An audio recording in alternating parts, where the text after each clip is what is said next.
Nik.co came across as a domain that I could buy out completely. And at the time when I was buying this, I was broke as a joke. I think it was $7,000. I remember, I think I found it at like 1 or 2 in the morning. And I thought, okay, well, first of all, if I buy it now and go to sleep, then I'm not gonna be thinking about it. And second, what I can do is I'll put it on a payment plan. So it's only like $500 a month for the next, year and change. And immediately got the domain, but then they wouldn't let me transfer it out to GoDaddy because I hadn't fully paid it off. So I had to first fully pay it off. That took about a year. And then I put it into GoDaddy, and then I was able to build a whole site around it. That's awesome. These are kind of the original NFTs. 100%. That's how I think about NFTs is like getting an awesome Gmail address. It was like a gold rush when you got those 3 invites and you're like trying to get your name or your first name, last name. Same with Twitter handles, and then same with domains. I also think of it too as like real estate. Like it really is kind of like when I got Nik.co, I thought of it as like a real estate investment. I was like, this is something I'll use the rest of my life. But are you still master of your domain? Hello, everyone. Welcome back to another episode of the critically acclaimed Master of Your Domain.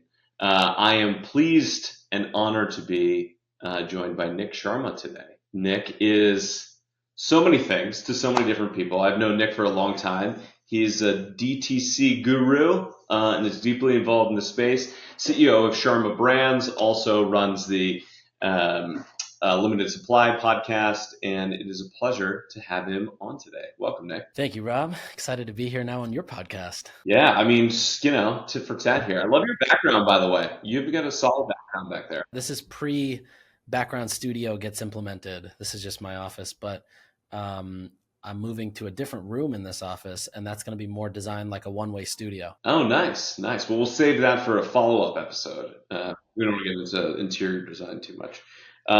Cool. Well, do you want to really quick, before we jump into your domain and Nik.co and maybe a few of the others, do you want to give a really quick overview on just like Sharma Brands, what you guys do, types of clients you work with, etc.? Totally. Yeah. So Sharma Brands is a growth firm that I started about 5 years ago. And the idea was that most service-led agencies or companies that work with fast-scaling brands are typically siloed. Or they kind of do everything. And so I decided we just want to focus on 3 things that we think are really important to drive growth: websites, paid media, and retention with email, SMS, and loyalty subscription, et cetera. And so we're about a 60-person team, mostly women, which is awesome because we know exactly who we sell to. And we pretty much just focus on those 3 things for brands in 3 buckets. One's pre-launch, so companies like a Jolie or Feastables. Then we have our scaling bucket, companies like a Hexclad or Everlane or Alice and Olivia. And then we've got clients like Taco Bell, Bacardi that are more so, they need more innovation and some one-off projects and whatnot. But yeah, we're kind of like a digital SWAT team for growth. Anybody who's got a brand that needs it to scale, come talk to us. Awesome. Well, thanks for that. That's great. I know you and I have done some work together on some consulting clients and businesses as well. So always great to work with you. Cool. Well, let's nerd out a little bit on domain names.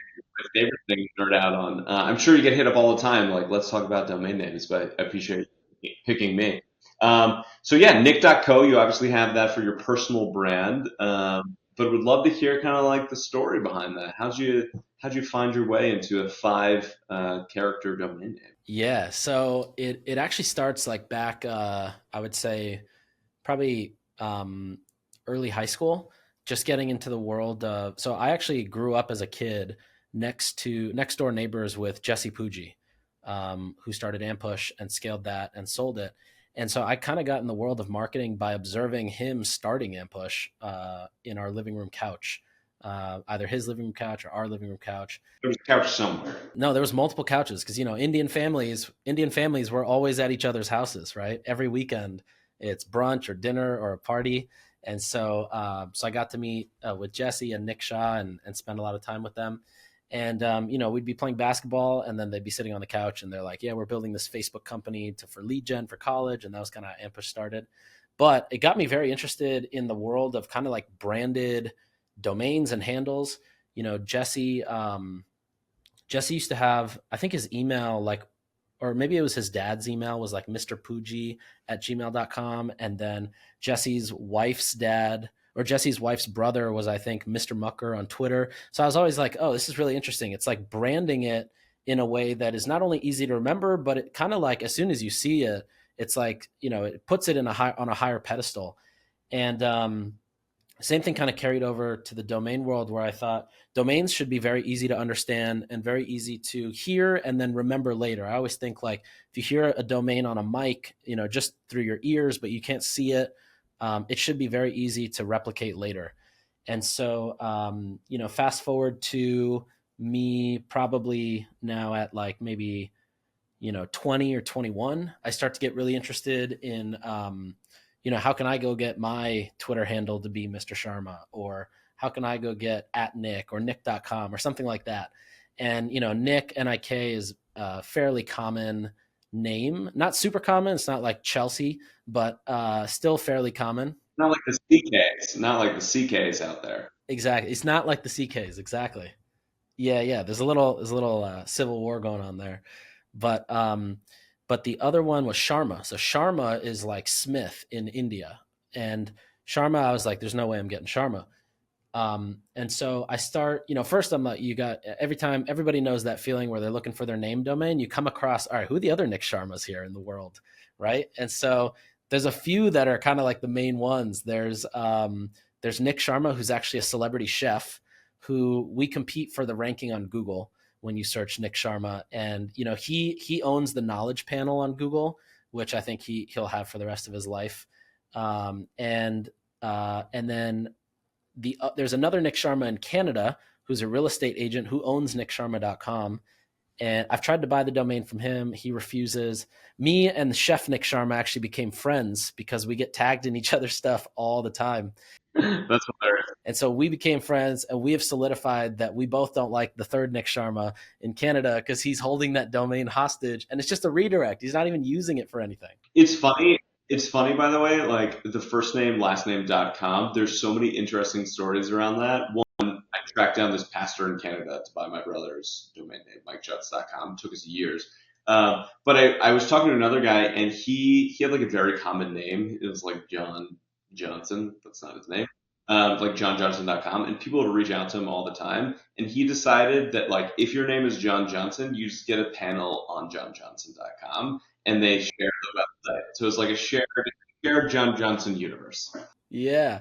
See, so that's super cool. So I started looking for Nik Sharma something or Nik something or Sharma something. And at one point I had niksharma.co, but I let it expire for some reason, and now I can't get it back. Yeah, I own it. Yeah, you own it. That's who's been emailing me for 30 grand. That's, yeah, you got to pay the bills somehow. Yeah. And so, so eventually it was cool because Sharma.com is owned by Real Names. And so what they do is they allow you to just license an email address.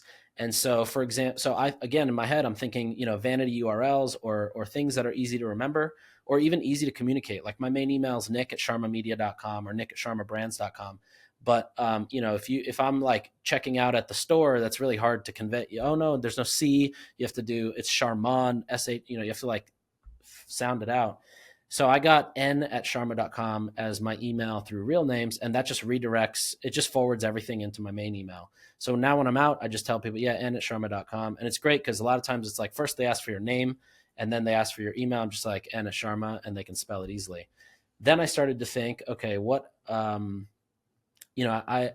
never liked the concept of using a Gmail address unless it's somebody who's got a sick Gmail address. Like, I think you have a really sick Gmail address. No, mine's not so sick. I've got the rob.com one, but my Gmail is not rosy. I have a friend named Romeen, and he has Romeen@gmail.com, which I'm like, if you get Romeen first at gmail.com, that's pretty epic. I would probably keep using that. I know a guy who has Jesus@gmail.com. No way. That's amazing. He gets a lot of weird email. Oh, I bet. And so I had n@sharma.com. I started doing some research and, couldn't find, then I got shar.ma because at one point I got really interested in short URLs being a redirect source. And again, going back to vanity URLs. And so everything was shar.ma/, X. And I think I still own that, or nikshar.ma I still own. Yeah, that's a good domain hack. That's a good one. It works really well on places where you're displaying a domain, specifically one where people can click. So if it's like in a tweet or in a LinkedIn post, it works well. Otherwise, people, again, where do I put the period? Is it .ma or whatever? Then I somehow, I always use domainer.com to do my search because they show you all the extensions or possibilities to make a word. And somehow nick.co came across as a domain that I could buy out completely. And at the time when I was buying this, I was broke as a joke. It was I think it was 7 grand. And I remember, I think I found it at like 1 or 2 in the morning. And I thought, okay, well, first of all, if I buy it now and go to sleep, then I'm not going to be thinking about it. And second, what I can do is I'll put it on a payment plan. So it's only like $500 a month for the next, year and change versus paying 7 grand up front. And so I did that and immediately got the domain, but then they wouldn't let me transfer it out to GoDaddy where I could like put in everything because I hadn't fully paid it off. So I had to first fully pay it off. That took about a year, and then I put it into GoDaddy, and then I was able to build a whole site around it. And that's been super fruitful. And then now I can also, because this site is built in Webflow, if you go to like nick.co/email, it just goes straight to the newsletter landing page. I can just create the redirects off of that, which has been great. That's awesome. That's all. I mean, it's funny because you touch on a bunch of different pieces across like Gmail and like Twitter, X, and domains that are. I feel like these are kind of the original NFTs. 100%. 100%. That's how I think about NFTs is like getting an awesome Gmail address. It was like a gold rush when you got those 3 invites and you're like trying to get your name or your first name, last name. Same with Twitter handles, and then same with domains. I also think of it too as like real estate. Like it really is kind of like when I got nick.co, I thought of it as like a real estate investment, not necessarily, I was like, this is something I'll use the rest of my life. Yeah, yeah. I've thought about that too because I had been running after rob.com for a long time, and now I have an email address on that. But I've been thinking more about last name investments because it's kind of more generational. It's like, you can pass that along. Your kids or your family can use it. Like my wife, her maiden name, her uncle owns it, and everyone has their email addresses on first name and last name.com. So it's interesting on how that kind of plays out. It's a very like gangster move to have first at last.com. It is. It is. Or to have like the hack to have like nick@shar.ma is pretty gangster too. I like that.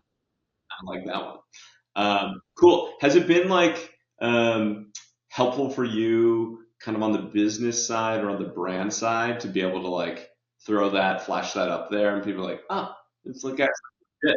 Yeah, I think so. I think it shows like sophistication or understanding around, psychology and memory and how things are perceived. And even just like, for example,